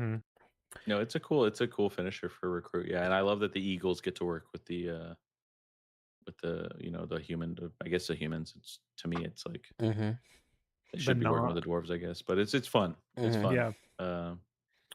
Rescue, heck yeah. Yeah, we have an enchantment. Typically, enchantments aren't great because you just get blown out by a removal spell, but this one returns from your graveyard to the battlefield attached to a creature you control with power 1 or less. So just repeatable flying, and late game, you're going to need that mana sink anyway. Yeah. Also, 2/2 plus flying is pretty damn nice too. Also in this evasion category, again, you're looking for things to kind of get across a board stall. There are lots of unblockable things. There's Bilbo Luckware, can't be blocked. If you can increase his power, you're just going to win the game. Elven King's Harper, for 5 mana, you can make a creature unblockable for the turn. Let's see. There's a couple others. Key to the Side Door. Creature can't be blocked this turn. My Precious. Key to the Side Door is definitely one worth talking about for sure. Yeah, so, I mean, there's just 4 things right there that give unblockable. So, Key to the Side Door, 2, tap it, target creature can't be blocked this turn. The other mode, probably not going to see as much unless you have a bunch of common or uncommon legendaries, but just the repeatable unblockable, I think, is going to win you several games. Yeah, and it's also storied. It counts for storied. and you're going to be mhm. looking for ways to get that if you're doing it. And this is like a mana sink to unblockable plus one of the 3 that you need, because you're not probably going to be playing. Even if you get lucky enough to pull a Glamdring, you're probably not playing it. It's unless you just want to flex on everybody. Because it's you're taking a turn off basically to just get it out there. And the adventure's not very good. But like this is the kind of thing that just gets you value forever. Oh yeah, you drop it on turn 1. You don't have any other 1-drops, so it's already out there, and it's a problem. Yeah, I think that I always look for things that will just give that repeatable evasion, and the fact that it's most of the time I go for something like pinion wings or something, an equipment that'll give you flying, but just straight up being able to give anything unblockable is very nice. Yeah, and like I said, even this Elven King's Harper 5 mana sounds like a lot, but late game, it's just gonna win you the game. And if you're running through Anduil, guess who has that ability? Yep. But yeah, so watch out for that. That's why you maybe be careful with your removal. You might think, well, this is going to help me if I get rid of that 3/3. That way I can push through some damage. But then your opponent all of a sudden has something that gives unblockable, and you're like, well, I wish I would have saved that removal spell. Speaking of storied, another good artifact, Thror's map. For 2 mana, you color fix, you go get a basic land card, put it in your hand, so you can play that Tom Bombadil because you have another way with ponies. But just a way to draw a card and discard a card. Yep. Late game, you heard it here first. Top decking MJ lands. says everyone should play Tom Bombadil because because of Thor's map. Thor's map and ponies. You got to have the ponies and Thor's map. If you get both of those and Tom Bombadil, you are required to play it. You're good to go. But hey, late game, I'm going to ditch this land or this 2-drop that's not going to help me win this game, and I'm going to draw something else. Yeah, because when you're top decking, because you will eventually be top decking, and trying to push through, being able to, if you top deck a land and then just being able to get rid of it and try again for something better. I mean, I've had to dig through 3 lands before I got to something good in limited just to try to actually win the game. What's up, Loudmouth? Good to see you. Hey, what's in up, the chat? Heffa? I like that it's also so cheap because again, it's something that you can throw down really early, just have it sit there, and then use it again later in the game. Yeah, this is the kind of thing I would only run if I was going 3 colors or I needed storied artifacts. The draw and discard is a nice to have, but I would need it to be pulling double duty. Yeah, it is. It is hard to run a card that doesn't impact the winning the game. But yeah, if you're looking for that third color fixing, it's good. And I do like that they have a couple of other equipment that do something when they enter, like Ragged Short Spear. You may discard a card if you do draw 2 cards. It's good to have that on a permanent. And then Wizard Staff, just another good kind of useful equipment. Bent Blade for that same reason. Target opponent sacks a creature. Crude Bent Blade. Yeah, I think I put that in the interaction section. Yeah, Wizard Staff, by the way, is the only non-white card in my top 5 of the set. Yeah. Yeah. Crude Bent Blade. Yeah. If ability to equip triggers an additional time. Okay, I could see. Yeah, that's pretty nice. That is really nice. So it would trigger its own prowess twice. Yeah, triggers its own prowess. Landfall. Yeah. 2 landfall triggers. 2. Crude Bent Blade. Again, kind of as a removal spell, but then sticks around. So I like those. You get additional. Again, that's card advantage. Things that it kind of reminds me of that Ixalan artifact that got played a lot in black, that you would just drop it down and that would make them sacrifice something. People would run 3 or 4 of those in a deck. There's a couple things that Glowing the Mighty has an adventure that deals 1 damage to each creature your opponents control, and I think there's a Gnashing of Teeth in black gives creatures your opponents control -1/-1. So many tokens going to be floating around with Recruit. Don't look past those cards. Okay. Yeah, the Gnashing of Teeth is sick. Sorcery speed. Yeah. As we do. But it's very good. Reminiscent of Dismember with a little bit of upside. Again, you can use this after combat, so after your combat, it's sorcery speed. So, after blocks, you can say, well, let's get rid of everything that you blocked with that you thought was going to survive. I like it. All right. So again, that's kind of the things we've talked about synergy. We've talked about some of the mechanics. We've talked about bombs, evasion, removal, bombs, removal, evasion. Aggro, we're not going to get into. It's just basically have a good curve. You'll get a little kit, a guide in your kit about how many cards you should play. But simply, if you build too heavy, then your opponent's just going to overrun you. There might be an aggro deck in here that just wins the game really quickly. So if you don't have blockers early, you're going to just lose because you didn't get to play your cards. Is anything else y'all want to shout out, or any other cards we haven't covered that you would like to chat about before we wrap up? Take a look again here real quick. Well, I know we really haven't talked I would about say- dwarves very much. I and would then say, because we talked about wipes, but I think that the best wipe might be Desolation of Smaug. Yeah. And if you're going to be playing a later game deck, even if you're not, like that's going to be the 4 mana in any colors is who cares. If you're Tom running Bombadil Smaug, that's players great. care. Okay. Yeah. But you can only use it on dragons. If you end up pulling dragons, that's sick, Gotcha. but Yeah. it's also mostly like 3 damage to everything. Mm-hmm. Gets rid of a lot of stuff. If you're having a slow hand or if you plan on going into late game, this might be my favorite one. Yeah. I think one that's going to get used, speaking of dwarves, I think a dwarf that's going to get used a lot is Dory, Bearer of Friends. It's a common. Trample 2 generic 1 red, and then it enters, makes a treasure token. There's so many times when I'll keep like a 3-lander hoping I'm going to get that 4th mana. It doesn't happen. This Mm-hmm. will help smooth out that curve and keep you going forward.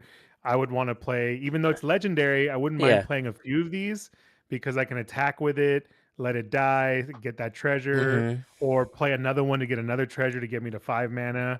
Oh yeah. So that's one of the ones. Um, Another one to not ignore would be where did I put it? It was a menace.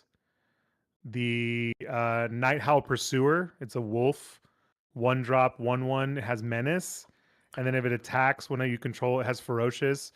If it attacks with ferocious, you get to becomes a 3/3 with menace. Again, the kind of card that can actually wrap up a game if you're playing multiple of them, mhm. because hitting for like 6 or 9 with menace Yeah. can get really difficult for your opponent. Again, this Golgari could be the aggro colors. You drop this and then you all of a sudden hit ferocious, and now those little 1, 2, 3 drops are much bigger. And I do like mentioning Dory. I remember playing in Marvel. We had Ant-Man's Army. I think it was the green. It was the same thing. It was a green creature, but that treasure comes in clutch sometimes when you're splashing a color or you're ramping. Now I'm dropping my 5-drop. Yeah, 2 for 1. Getting something extra is always that can't be removed by removing the creature is always a big win. All right, one of my favorite cards is Radagast of Roxgobel. I love mono green, but giving the first creature spell each turn flash. So especially in Commander, that's 3 additional creatures I can play with flash, and they cost 2 less to cast the first creature spell. So I love that card. Yeah. That was I think that was my number 1 maybe. Another card that I'm a big fan of is Tom, Bert, and William. I really love Greater Good as an enchantment, and Tom, Bert, and William feels like another version of that. And when they die, they come back as an artifact, so you can continue to use it. Pay 1, sack another creature, draw cards equal to that creature's power, then discard a card. Greater Good is no mana, sack a creature, draw equal to its power, discard 3. I think Tom, Bert, and William are going to make a splash in some decks in Commander. Not bad in Limited either. Before a creature dies, after it blocks, you can pay that 1 and draw some extra cards. Card advantage is king. Yep. So I want to get the groups. Oh, go ahead, and then I'll ask this question. I just said it was good. Oh, sorry. He loves it. I want to get the group's thoughts on the Notary Hobbits. Oh, it's cute. It's Yeah. cute. To me, it's a win. I'm not that I'm not gonna say I'm like the end all of all things, but I do think, oh, it's a win more button more than Right. anything. It's like to 5 mana to get if your goal with 5 mana is to get more mana, Mm-hmm. um, then it's like, okay, you already did the thing. Do you need Yeah. Right. more of the thing? Like, is this the best way to do that? No. Like, I don't know what the point of these guys are. Uh, Maybe if you had a way to double your tokens that were entering, but even then, there's better ways. There's better things to Mhm, do. mhm. okay. There's better ways to get a mana to sync.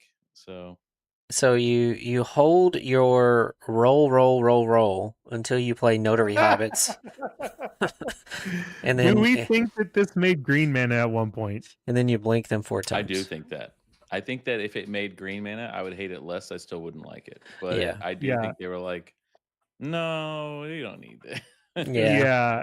Yeah. It feels like it was supposed to be a new guy's cradle kind of situation for halflings, and then they were like, nah, yeah, that's too strong, or something. Yeah. It might make it in my What Food and Fellowship deck because there's some X spells and I make a bunch of hobbits, but yeah, it's not very good otherwise. Yeah, it's still even for then. It's like they're 1/1s. They're so fragile.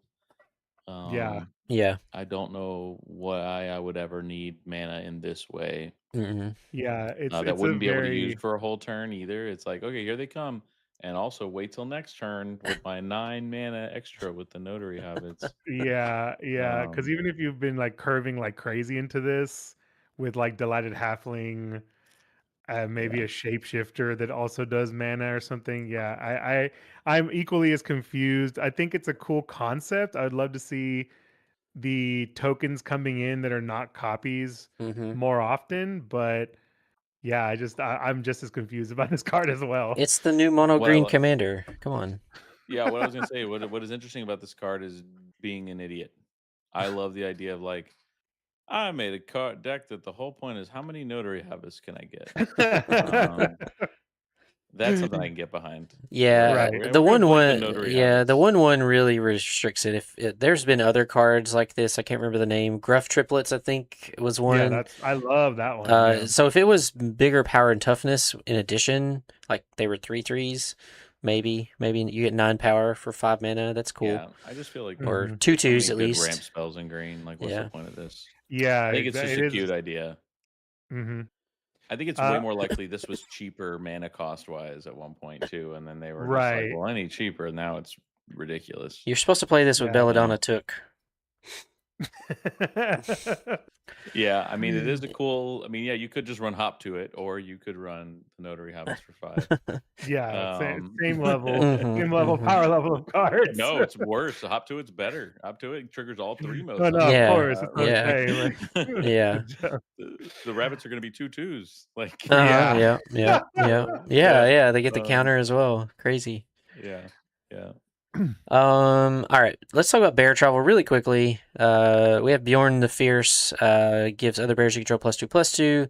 The other ability, it turns something into a bear each combat, and if you control 3 or more bears, draw 2 cards. But of course, as we've seen, there's like 5 other bears, I think, at each level. I've been getting a lot of hate, because I did not like bear tribal thrown into the Hobbit. And I get it. It's literally from the book, and there's a line that talks about ordinary bear and baby bear and big bear and all that other stuff. But I guess it's cool for limited. You have another I little think that's what it's here for. I think they were avenue. Yeah, looking for a way to fill out ferocious, yeah, and Mhm, they were mhm. like, this is going to be our ferocious thing." hmm Yeah, just a Um, bunch of bears. yeah, it's like, yeah, yeah. I think flavor-wise, it's the most because quick little nerd out, but The Hobbit was a bedtime story that Tolkien would tell his children. And so I feel like this is the part of the story that is the most like children's bedtime fantasy story, part of it. hmm So I think that's why it still fits. But I think you're right. I think it was just like, what is Black Green doing? How are we making ferocious happen? Let's throw this in there. Yeah. yeah, Also, and I think kind it's of. only bears because it's Bjorn, and they were like, okay, well, we want to do a Bjorn, and Hmm. they're like, Hmm. well, what if Bjorn was a bear lord. Oh, now we can fill out Ferocious with bears instead of wargs. Yeah. I need to go back and check the lore about Bjorn being able to turn things into bears, though. I don't remember that being a part of the story. Well, now we're gonna start talking about some lore inconsistencies in the cards because they exist. Yeah. That was one of my gripes was, Mark Rosewater promised the biggest bear ever printed. And when this card first spoiled, I was like, that's not the biggest bear ever printed. And then we get the 10-7 that doesn't even have trample. And I'm just like, why wasn't Bjorn the biggest bear? Oh, well. Mm-hmm. Yeah, it's kind of interesting how him bears to be more of a commander, and like the other guy is more of a finisher in the 99, and I think that's where we got is we're like, and I'm not saying they couldn't have designed a big finisher that was also a commander, but it would have been cool if Bjorn was Selesnya as well, because there's lots of green-white. I know bears are exclusively green, but environment, I feel like maybe he would have been, but the way they broke up all the colors, this is what we got. Yeah, I mean, there's a chance that maybe there's some secret layers we don't know about. I mean, the cool thing is the worst part, it's awful that the Battle of Five Armies is coming in 2027. The cool part about that is there might be more secret layers in 2027 for the Hobbit. Like, why is that so split up? Is there more product we don't know about? Yeah, it's very. I'm curious. Very curious. There might about be that. we don't know about. There could be at this around the same time we're going to see another secret layer. That's a good point. The Silmarillion secret lair. It could be. It could be. But I feel you on that. I like that I do like that the bears are there. We always get joke cards in every set. I know people are really up in arms about Badgie right now, but we get that every time. Like, and it's just a different flavor of joke, and it feels like the bears might be the joke. Maybe even more so than Nasty Little Rabbit, because they're like an Easter egg thing you can follow, and it's like, look at this thing that happens in the cards. Now, that's my favorite way to do the silly cards in a set. But I'm not going to discount the fact that it always happens. Yeah, I mean, it's easy to forget that Mark loves to make entire joke sets with Infinity, so with the unsets. So yeah. I think there's actually a lot of comedy in Magic if you really look through the history of it. So it's interesting that people are poo-pooing stuff like Badgie so bad. Well, it's not their joke; it's not their thing. So they don't like it. But like, we get like the unluckiest Planeswalker who was on many serious cards, and he was just a little joke in all these cards over and over again. And it's just is what it is. Well, all right. One more card I want to point out real fast though is the Great Goblin. This is similar to Lorwyn, where this is like your build around for the goblin stuff. Just make goblins do damage. I'm excited. If I pull that, I'm definitely going to try to force that again. I know he's on there. There he is. Yeah, because I got excited for Lorwyn for the Boggarts with the all the cards that paid off just making goblins. So if I pull this, I'm definitely going to make that happen. Yeah, goblins got a lot of support. So if you're the 200-pound goblin, you're loving this set. Yeah. Okay. Well, I think we hit pretty much everything. There's probably a few cards we missed that we had on our list, but I think you should have a pretty good idea of what this set's all about. I hope you have a great time at the pre-release if you go. If you don't go, I hope you have just a great time with this set. I think Middle Earth, I remember, again, I've been playing this game for a long time, and in college when like the Lord of the Rings trilogy first came out, I was like, man, it'd be so cool if these were Magic cards. If I got to play with all of these, and then we got them in Tales of Middle Earth, and now we have The Hobbit, and I think it fits very smoothly with the Magic IP, and so I think it's fun. I think it's exciting. Design choices, sure, there's things I would have done differently, but I think overall it's a great job, and it's going to be a fun limited environment, and hopefully it's going to be fun in Commander as well. We're just going to go back around, do some parting thoughts, and tell folks where they can find you. Once again, I just want to say a big thank you to everyone who showed up in the chat for the raid from Jaffer and all of those folks, whether you chatted on YouTube or Twitch. Thank you for being here and taking part in this. Thank you to my guest hosts, Texas TCG Trading and Dom from Garage the Gathering. So excited that you were able to make this and carve out a little bit of time, even though other things are going on. But I'm going to pass it on over to Texas, if you will. Just any parting thoughts on the set, and tell folks where they can find you. Yeah, the party thoughts for the set. I think it's gonna be it's very well built. I think it's gonna be, like you said, a very fun limited environment, a very balanced limited environment. I think you're gonna be living and dying on a lot of like surprise moments from either what you're doing to your opponent or what your opponent's gonna be doing to you. And I think it's just cool that we're back in this world, because really Lord of the Rings is like the blueprint for all other fantasy. You know, we had Lord of the Rings created D&D, which influenced Magic, so it's nice to be kind of coming around full circle back into this world that is really just like the bones of everything else that we love in the modern era. But yeah, you can catch me on Instagram and all other socials except for Twitter and TikTok. Like I said, I host trade nights and do charity streams and charity events, mostly based out of Austin, Texas. And yeah, just check out my socials, please, and follow me wherever you can if you already don't follow me. Thank you very much. And Dom from Garage the Gathering, again, thank you for being here. So excited that you got to be a Hobbit ambassador. And really love the content that you put out in your YouTube. I think you just hit a milestone. Is that correct? Yeah, we just hit 10K. So if you're sub there, Hell yeah. you're a part of the cool people. And if you're not sub, ugh, probably need to sub and pretend like you were the whole time. That's right. But yeah, no, we do Commander content. We do a lot of a lot of fun anything content now, and we're getting into some little like after the game conversations, which are new to members for like 2 weeks, and then we just kind of make it for everybody, and that's that's some fun, because I like to just sit around and talk like this. So yeah, thanks for having me on here. If any of you play a bird, if you play Ravenhill Flock or you play the Great Eagle, tag me on Instagram. Hell yeah. I just want to see it. Hopefully you Burb- win. Burb love. Yeah. yeah. Let me know. Yeah, especially if you get to flash in the Lord of the Eagles and again have one of those major 100%. stories. I ate their Smaug and then I won the game. Hell yeah. I think If you get Lord of Eagles out as a 2-drop, you definitely tag this man. Yeah, I need to know. I'm a birds guy. I took not to brag, but Hermes, Overseer Relpus, was a commander nobody was playing, and then I sort of lifted him from the ashes, and he's kind of my signature thing. Hell and yeah. I just like a lot of birds. I like a lot of Beautiful. birds. So. Beautiful. Mhm. You're that wizard that makes the murmuring mystic. Yeah.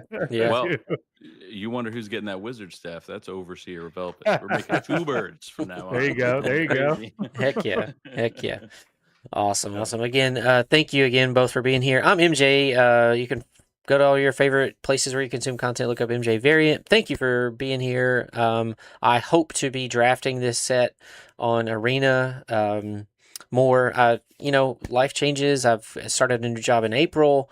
And yeah, some days you just get home and you're like, hey, I'm going to hang out with the kids. I'm going to eat. I'm going to relax. And then before you know it, it's 9 p.m. and you're ready for bed.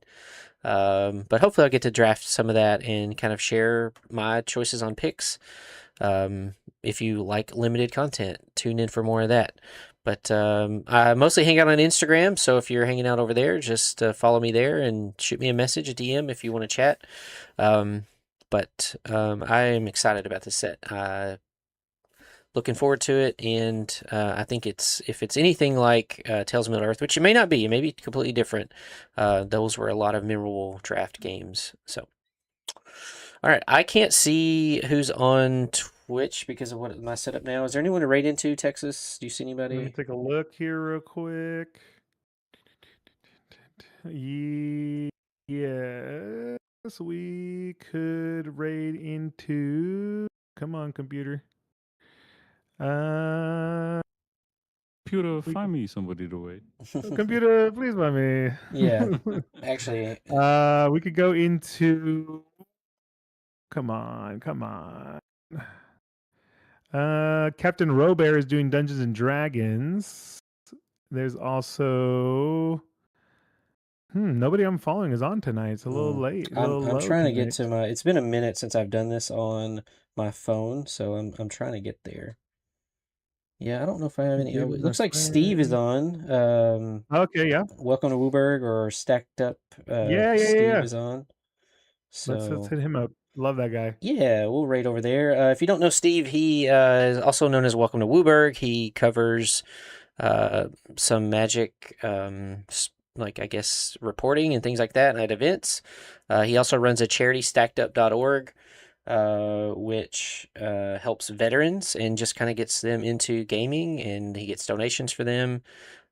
He's done that for several years, so I already have a Super raid in chill progress, dude. so I can't see if there's a countdown or anything like that. But again, thank you for being here. I'm gonna go back to the starting soon screen as we raid out, but appreciate y'all stopping by. Peace and love, y'all.